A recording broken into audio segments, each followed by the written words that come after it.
한 번 함께 나눌 수 있는 시간이 되기를 원합니다. 예전에 한번 나눴던 얘기인데 사실 어려운 얘기죠. 굉장히 거친 복음서 말씀 가운데서도 가장 거친 주의 말씀 가운데 한 군데이기도 합니다. 이 말씀 나누면서 예전에 프로테스탄트 저항하는 사람들 이런 얘기 나눌 때 기억하시는지 모르겠습니다. 원래 개신교인들, 우리 기독교인은 프로테스탄트고 프로테스탄트의 뜻은 저항하는 사람들이에요. 그게 루터로 종교개혁 시작하면서 붙여진 별명입니다. 속된 말로 이야기하면 개기는 사람들 이렇게 표현하기도 합니다. 신학자들은 무엇에 대한 저항인가가 중요하겠죠. 밑도 끝도 없이 저항하는 것이 아니라 어떤 저항이고 어떤 것을 통해서 주의 열매를 맺으며 살아가야 될 것인가 라는 것도 함께 한번 생각해 볼 수 있는 시간이 될 것 같습니다. 말씀드렸듯이 무척 거친 말씀입니다. 내가 불을 던지러 왔다라고 말씀하고 있고요. 화평이 아니라 분쟁하게 하고 다투게 하신다라고 이야기해요. 그것도 내가 가장 사랑했던 사람들과 아버지와 아들과 쭉 나오죠. 우리가 알고 있던 예수님의 모습은 아니에요. 산상수훈에서 우리에게 들려주셨던 그 아름다운 선율의 주님의 그 말씀과는 전혀 다른 그런 말씀을, 격한 말씀을 쏟아놓고 계시더라는 겁니다. 내가 온 것은 불을 던지고 분열하게 하려 하는 것이다. 다시 말씀드리면 나를 믿으면, 예수를 믿으면 다툼이 일어나고 갈라서게 된다는 것, 대체 이 말씀을 우리가 어떻게 이해하면 좋을 것인가라는 거예요. 그 말씀 그대로 그냥 받아들이고 문자적으로 우리가 받아들여야 될 것인가. 아마 이 한 질문은 이런 것 같습니다. 예수 믿으면 정말 분열하고 갈라서게 하는 것인가? 라는 질문이 있게 되어지고, 또 그 질문은 지금 우리가 알고 있었던 기독교라고 하는 것, 또 교회라고 하는 것은 거룩한 곳이고 사귐의 공동체고 사랑의 공동체이잖아요.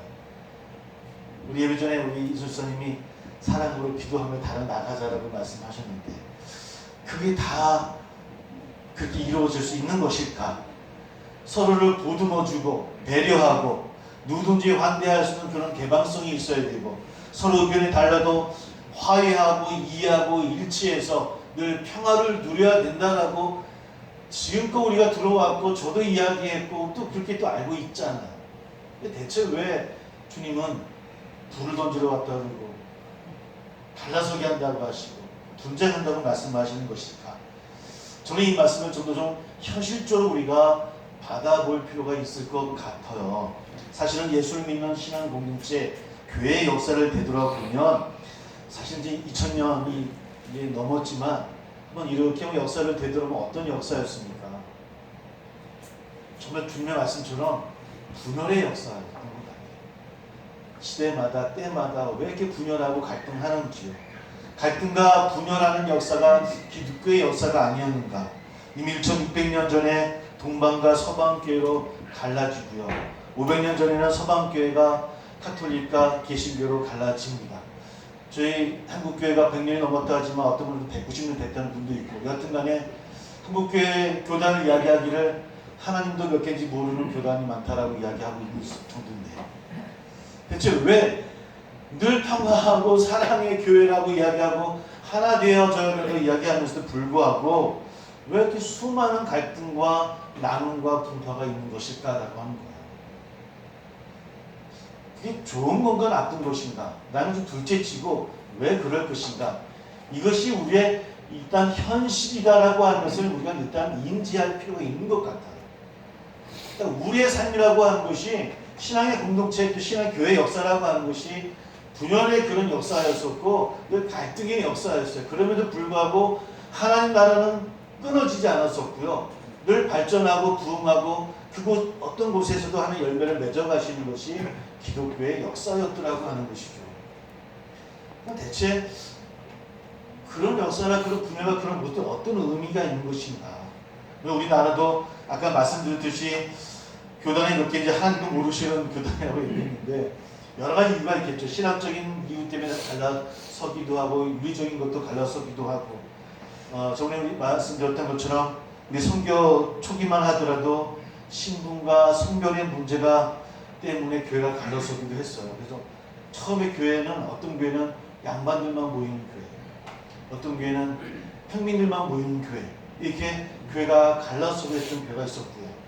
또 처음 교회는 우리 한국 교회는 여자분들이 얼굴을 보여서는 안 돼서 아예 가려져 있었다고 말씀드렸죠. 목사님이 남자들 얼굴만 쳐다보고 여자들은 목소리만 듣고서 누가 왔는지 안 왔는지 알 수 있었다라고. 그런 차별의 문제도 분명히 있었을 것이고요. 뭐 그런 문제들로 인하여서 갈라지기도 하고요. 요즘은 또 어디까지 가냐면은 정치적인 이해관계 때문에 갈라지는 교회도 있을 정도로 늘 우리 가운데 갈등이 있어요. 분파가 있어요. 어쩌면 오늘 내가 부르짖으러 왔다는 주의 말씀은 2000년 전이긴 하지만 오늘날 우리에게까지도 마찬가지로 우리의 현실을 꿰뚫는 요 사실적인 훈계라고 하는 겁니다. 그저 의미를 부여하고 어떤 상징을 부여해서 우리가 받아들일 말씀이 아니라 어쩌면 정말 사실적인 우리를 향하는 주의 말씀이더라고 하는 거예요. 불을 던지러 오셨다. 내가 그러면 그 불이 뭘까라고 하는 걸 뭐처럼 생각해 봤으면 좋을 것 같아요. 불이 대체 뭘까? 보통 성경에서는 이 불은 악을 소멸하는 것, 하나님의 능력을 일으키는 것, 왜 하나님의 능력을 이야기할 때 불을 이야기를 많이 합니다. 보통은 심판에 대한 예언을 이야기할 때 이 불을 가지고 말씀을 많이 하시죠. 또 어떤 부분에서는 그와 다르게 우리의 마음을 열게 하고 우리를 배려해 주시는 하나님의 사랑의 의미로 불을 말씀하시기도 해요. 그러니까 극단적입니다. 한쪽에서는 심판의 의미로 불을 이야기하기도 하고 한쪽에서는 화평, 사랑의 의미로 이야기하기도 하고. 그래서 신약에서는 좀 더 나아가서 어떤 것과 연관시킵니까? 어느 분과 성령과 연관시켜서 불을 이야기하기도 합니다. 저는 성령과 연관해서 이 말씀을 또 받아들이는 것도 틀리지 않겠다라는 생각을 하게 되어지고요. 특히 우리 누가복음을 읽었으니까 그러면 누가복음에서는 어떻게 불을 이야기했는가 읽지 않았지만 누가복음 3장 16절로 17절을 보면 세례 요한이 이런 이야기를 합니다. 나는 물론 세례를 주는데 나보다 능력 많으신 이가 곧 올 거라고 이야기하면서 근데 그분은 성령과 불로 세례를 베푼다. 키를 들고 알곡과 쭉정이를 가른 다음 쭉정이는 불에 태워버릴 거야 라고 세례 요한이 이야기를 합니다. 좀 더 뒤로 가보면 그럼 9장 51절에 나오고 있는데 예수님의 일행이 예루살렘으로 가다가 사마리아의 한 마을에 들어가게 되어집니다. 그 마을 사람들이 그냥 막아서서 제자들이 막 화를 내게 하는 그런 장면이 나와요. 그때 54절을 보면 야고보와 요한이 어떻게 이야기하냐면 화가 난 상태입니다. 주여 우리가 불을 명하여 하늘로부터 내려서 저들을 좀 멸하게 하시면 어떻겠습니까? 말씀드린 예전에 이사야가 했던 행동이었던 걸 말씀드렸듯이 이게 누가복음 특별히 불을 말을 하고 있을 때 심판에 관한 내용으로 이야기를 하고 있는 게 특징이에요. 하나님의 심판 아니면 종말이라는 그런 말씀의 의미로 불을 사용합니다. 근데 그것이 누가복음의 이야기였다고 한다면 이상하게 오늘 우리가 함께 읽었던 본문에 나와 있는 이 불의 의미는 또 그런 심판의 의미는 다르더라고 합니다. 그저 심판하고 때리기 위한 그런 말씀으로 주어지는 말씀은 아니더라는 겁니다. 우리 다시 한번 49절, 50절을 함께 읽어봤으면 좋을 것 같습니다. 49절, 50절 시작. 너가 그를 땅에 던지러 왔노니 이 불이 이미 붙었으면 내가 무엇을 원하리요? 나는 받을 세가 있으니 그것이 이루어지기까지 나의 답답함이 어떠하겠느냐. 불을 이야기하시면서 어떤 것과 연관을 시키고 계십니까? 받을 세례를 연결하고 계셔요. 아마 이 구절을 보아서 예수님 말씀하시는 불은 세례 요한이나 제자들이 생각했던 그런 불과는 뭔가 확실하게 다르다고 하는 것을 알 수가 있습니다.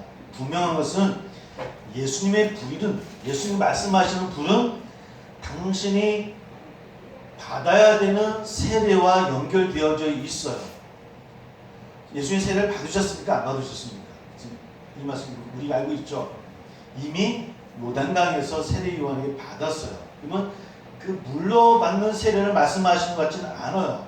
그렇다면 예수님에게는 받아야 될 남은 세례가 있다라고 하는 거예요. 그 받아야 될 남은 세례 아직 있어서 아직 받지 못해서 좀 화가 나실 것 같아요. 그 세례가 있는 것 같아요. 어떤 세례일까요? 여러 가지 많은 맥락을 다 좀 축약하고 아마 그것은 예수님의 죽으심과 십자가의 죽으심과 예수님의 부활을 뜻하고 있는 것 같습니다. 즉 예수님의 십자가의 죽음, 예수님의 부활이 예수님께서 받아야 될 세례예요.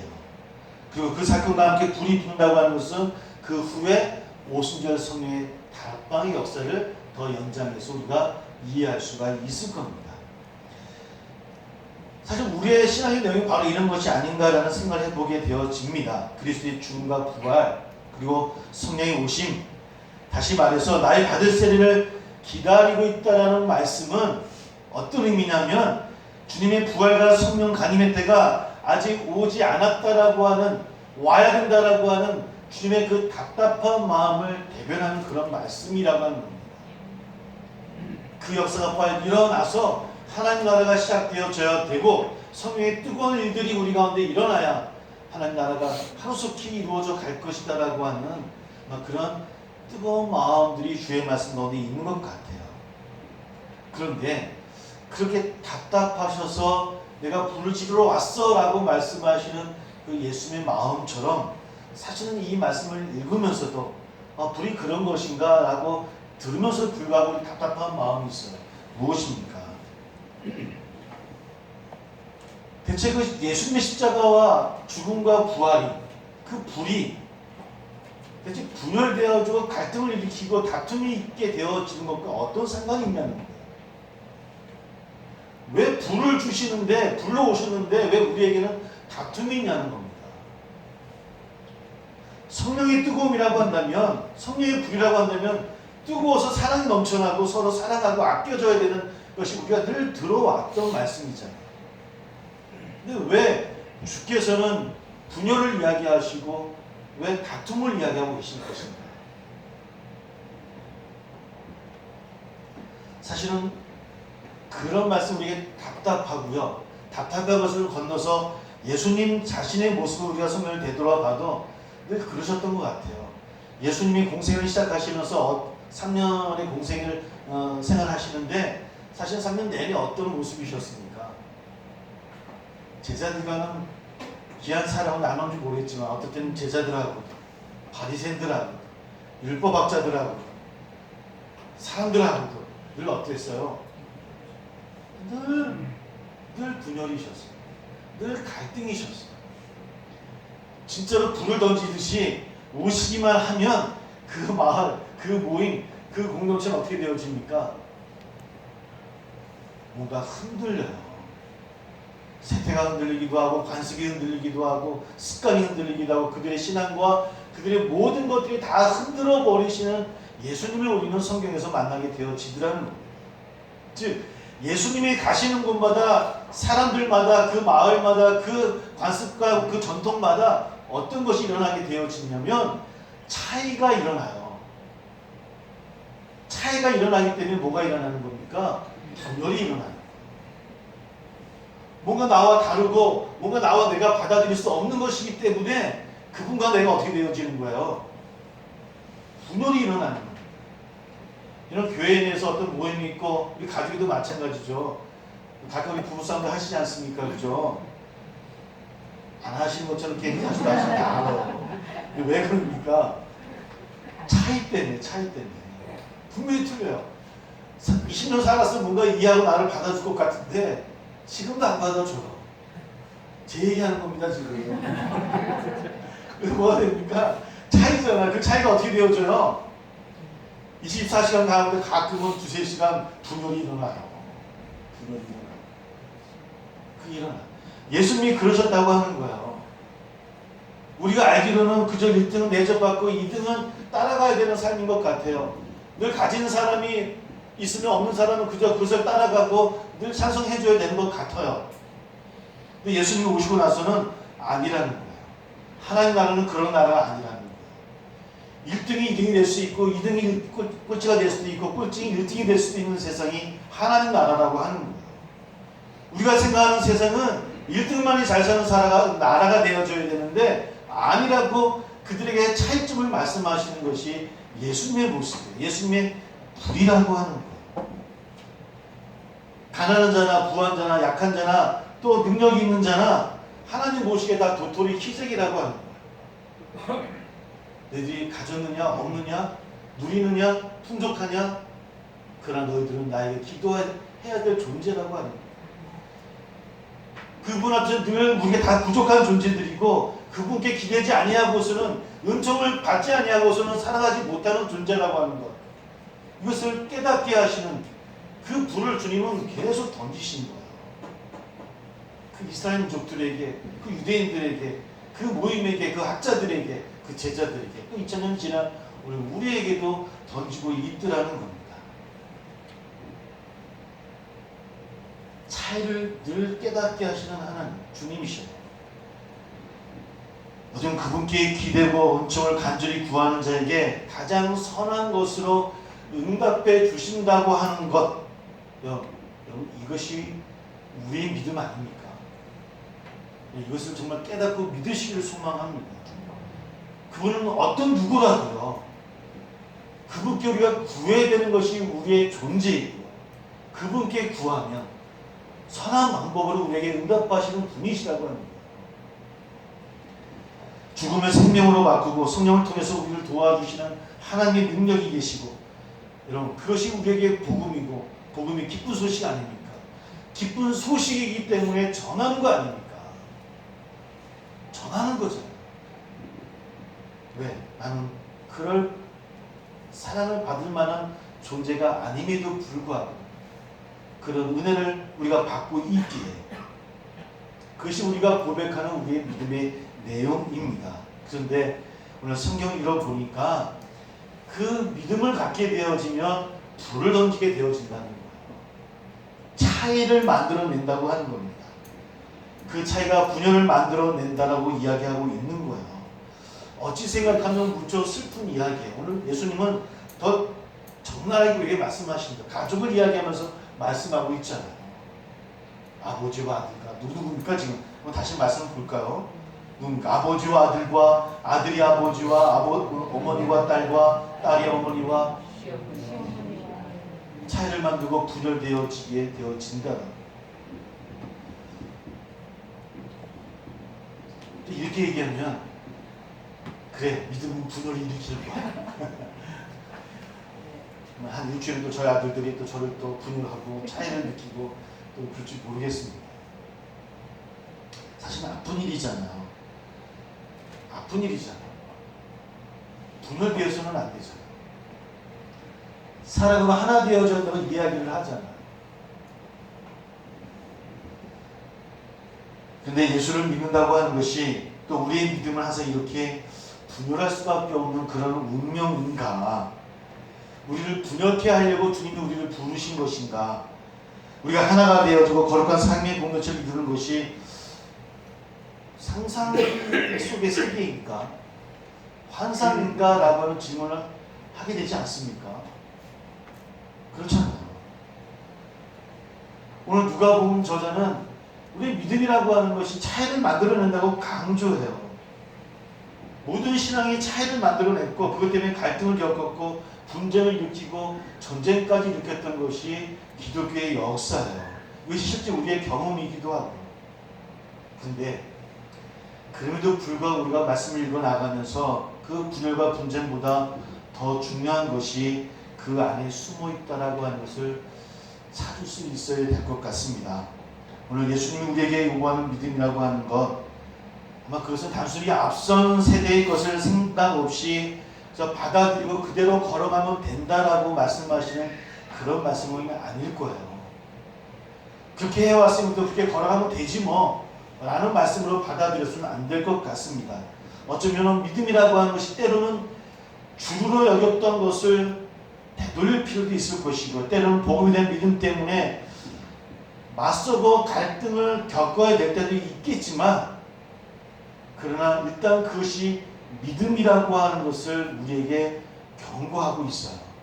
어째 그것을 우리가 깨닫고 이해할 필요가 있어요.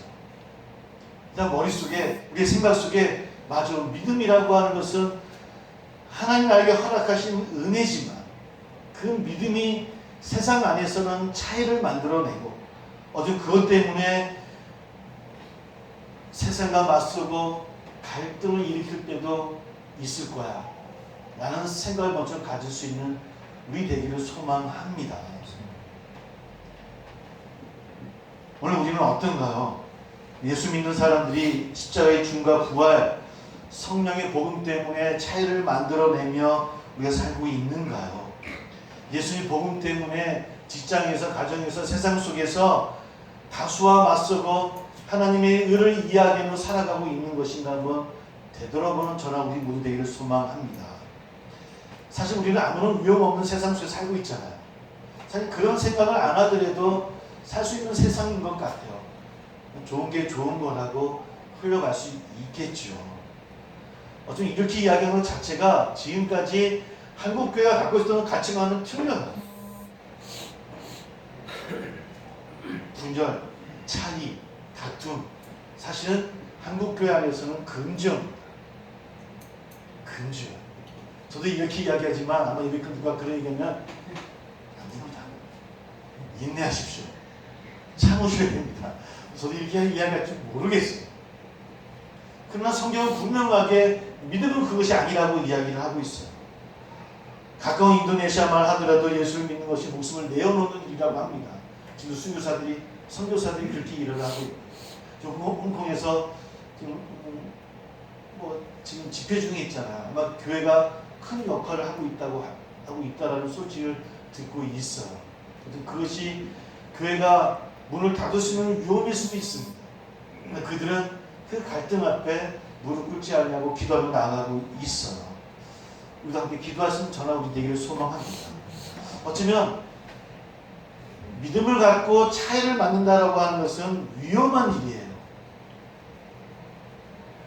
교회에서도 마찬가지고 직장에서도 마찬가지고 우리의 삶 속도 마찬가지예요. 우리가 신앙 가진 사람들이 사회 속에 함께 살아가지만 그러나 우리가 그 속에서 잠들지 아니하고 거룩하게 살아야 되는 이유가 바로 거기 있는 거예요. 왜? 우리는 믿음을 가지고 사는 사람들이기 때문에. 믿음이라고 하는 것은 불을 던지는 것이기 때문에. 그래서 믿음을 갖는다고 하는 것은 한국 사회에서, 특별히 한국 교회에서는 위험합니다. 위험해요. 우리 양심을 예수의 복음 위에 올려놓고 다듬는다고 한다면 당연히 거기서 뚜렷한 차이를 우리가 만날 수밖에 없습니다. 믿음이라는 것으로 세상을 바라보고 교회를 바라보면 또 특별히 우리 개인의 신앙 하나하나를 바라보면 내 자신 안에서, 우리 안에서 우리는 차이를 발견할 수밖에 없어요. 어제 우리는 그렇게 편안하게 신앙생활을 해왔다라고 하는 겁니다. 내 안에서 분열을 우리가 인정하지 않았어요. 내 안에서부터 차이를 우리가 인정하지 않았어요.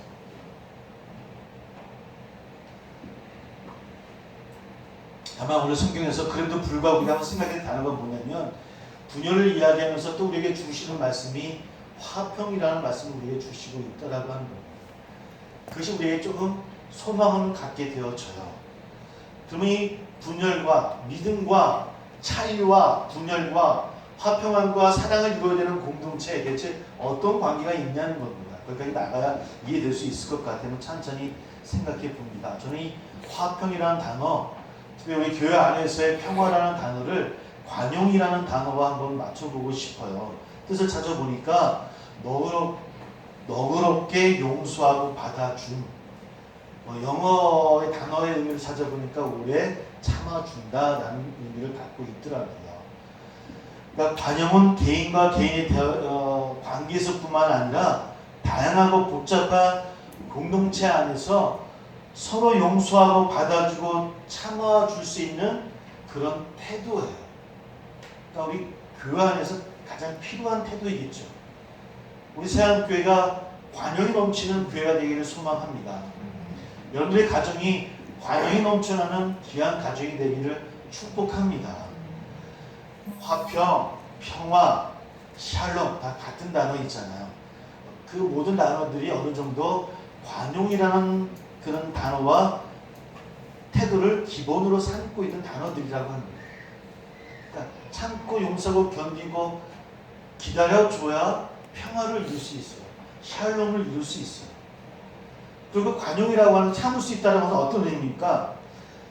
나와 다른 사람이 다르다라고 하는 것을 인정하는 거예요. 상호간의 존경과 인내심으로 그 다르다라는 것을 인정하고 기다려주는 것이 관용이에요. 그 관용이 우리 가운데 있을 때 그 교회가 건강한 교회가 될 수 있겠죠. 그런데 그 관용이라는 것이 끝날 때가 있어요. 그때가 언제냐면 편협이에요. 산업의 존엄성이 짓밟히는 곳이고요. 어떤 때는 우리 자존심이라고 이야기할까요? 나의 자존심이 누군가에서 짓밟혀지는 그때 그곳, 또 생명의 가치가 하나님의 우대에 허락하시는 그 생명의 가치가 무력화되는 곳, 무력화되는 그때 주님이 주시는 자유함 속에서 구원의 기쁨을 누려야 되는데 그 기쁨이 제한되어지는 곳, 그곳이 편협이에요. 그 편협이 우리 가운데 생겨지면 그 관용이 끊어져요. 근데 그 편협이 생겨지는 그곳에 우리가 뭘 가져야 되냐면 차이를 느낄 수 있어야 된다는 거예요. 그럼 그 차이는 무엇을 우리가 갖고 있을 때 깨닫게 되어지는 것이라고 말씀드렸습니까? 뭐예요? 믿음. 우리가 믿음이 있다라고 한다면 그 편협한 곳에서 차이를 느끼는 거예요. 갖게 되어지는 거예요. 이것은 아닙니다. 이것은 하나님의 말씀이 어긋나는 겁니다. 이것은 하나님의 뜻이 어긋나죠. 서로를 존중해줘야죠. 사랑해줘야지요라고 하는 그것을 깨닫게 되어지는 것이 믿음이 갖고 있는 열매예요. 그 차이를 느껴요. 차이를 느끼면 무엇이 오게 되어진다라고요? 분열이 오게 되어져요. 근데 주님은 뭘 던지러 오신다고요?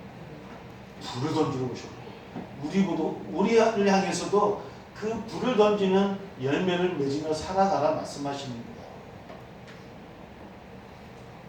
근데 저는 이게 두렵지 않아요. 우리가 왜 교회 안에서 이 분열과 차이를 이야기하지 못하고 있었을까요? 왜 교회 안에서 그것이 금죄가 되었을까요?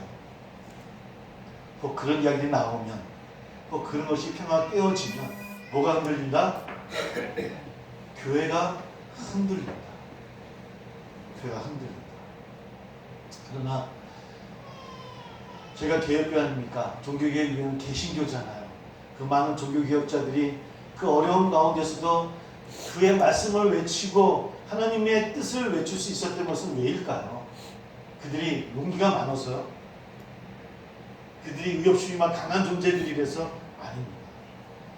그럼에도 불구하고 그 교회가 더 단단히 설 것이고 교회가 더 하나가 될 것이고 그럴 때 하나님이 놀라운 일들을 이루실 것이다라고 하는 믿음과 확신이 그들 마음에 있었기 때문에 그들은 용기 있게 나설 수 있었던 거예요. 그것이 어떨 때는 좀 갈라지고 나눈다 할지라도 하나님은 하나님의 의를 이루어 나가실 것이다라는 확신이 그들 마음속에 있었어요. 그들은 두렵지 아니합니다. 아까 말씀드린 것처럼 밑도 끝도 없는 그런 분열과 다툼이 아니라 믿음을 통해서 하나님의 의 앞에 깨달아가는 것 가운데 주어지는 차이라고 한다면 용기 있게 이야기할 수 있는 저나 우리가 될 수 있어야 된다고 하는 거예요. 그래야 그 교회가 단단히 서갈 수 있어요. 여러분, 신앙이라고 하는 것이 평화를 만들어내는 것이라고 우리가 이야기합니다. 신앙이라고 하는 것은 사랑이 넘치는 공동체를 만드는 것이라고 이야기를 합니다. 근데 그 말은 모든 것을 다 허용한다고 하는 것이 아니에요. 모든 것을 다 덮는다고 이야기하는 것이 아니에요. 서로의 관심과 다름을 존중하고 기다려준다라고 하는 그 전제 아래 서로를 받아들이는 거예요. 그럼 그게 샬롬인데 샬롬 뭐를 기본으로 한다고요? 관용, 용서하고 받아들이고 기다리고 참아주는 거예요. 근데 그것이 편협이 들어와 버리면 그때는 우리에게 차이가 되어지고 그때는 분열이 일어날 수밖에 없어요.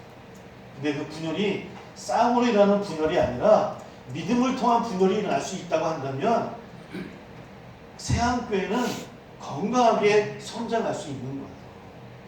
감정에 치우쳐서 내 욕심에 치우치는 그런 분열이 아니라 하나님의 말씀에 입각해서 내 믿음 안에서 이루어지는 분열이라고 한다면, 차이라고 한다면 여러분 두려워하지 마십시오. 두려워하지 마십시오. 그리고 그 편협은 믿음이 세워지는 곳에서 끝나요. 그것이 우리의 확신입니다. 그것이 우리의 믿음이에요. 아무리 편협한 곳이라 할지라도 하나님이 임하시고 하나님이 개입하시면 그곳에서 하나님의 이가 이루어진다라고 하는 것. 그래서 끝내는 하나님이 승리케 하실 것이다라고 하는 것이 이 믿음의 고백 아닙니까? 그것을 믿으신다고 한다면 여러분 불을 던지십시오. 여러분들의 가정에서, 직장에서, 우리의 삶 속에서 세상에 불을 던지는 존재들이 될 수 있어야 되잖아요. 지금껏 그걸 못했잖아요. 저나 우리가 한국교회가. 그래서 지금은 손가락질 밟는 거예요. 덮는 게 사랑이라고 이야기했어요. 우리가 모른 척하고 넘어가면 그것이 배려라고 생각했어요. 저희가 지금까지. 근데 그건 배려가 아니에요. 그건 사랑도 아니에요. 우리가 회피한 거예요. 회피한 거예요. 사랑하는 우리 세상의 성도들이요, 사랑하는 우리 성도 여러분, 특별히 젊은 친구들, 학생들, 늘 말씀 앞에 세워져 나는 전하게 되길 소망합니다. 믿음으로 확신 앞에 늘 하나님이 승리케 하실 것이라는 믿음을 갖고 나가기를 원합니다. 그 믿음 때문에 편협과 싸워야 될 때라고 한다면 용감히 싸울 수 있는 여러분 되기를 소망합니다. 하나님이 승리케 해주실 것입니다. 하나님 그 공동체를 지켜주실 것을 믿습니다. 함께 기도합니다.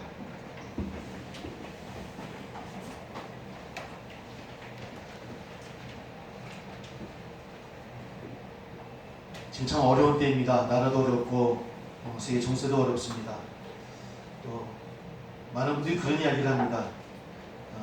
유튜브가 전하는 말씀을 교회가 받아서 그대로 설교한다는 그런 소문도 도는 그런 시대입니다. 거짓 그런 뉴스도 많이 돌아가고 있고 바르게 세상을 바라본다고 하는 것이 분명 어려운 시대에 우리는 살아가고 있습니다. 그러나 우리 하나님 앞에 온전한 믿음을 갖고 있다라고 한다면 우리는 선한 차이를 만들어낼 수 있습니다. 그리고 그것을 통해서 믿음의 삶을 살게 되어집니다. 우리가 정말 인간의 존엄성을 살리고 우리 안에 있는 편협을 끝내고 생명의 가치를 세우고 하나님이 주시는 자유함을 그 누구라도 누릴 수 있는 세상을 만들 수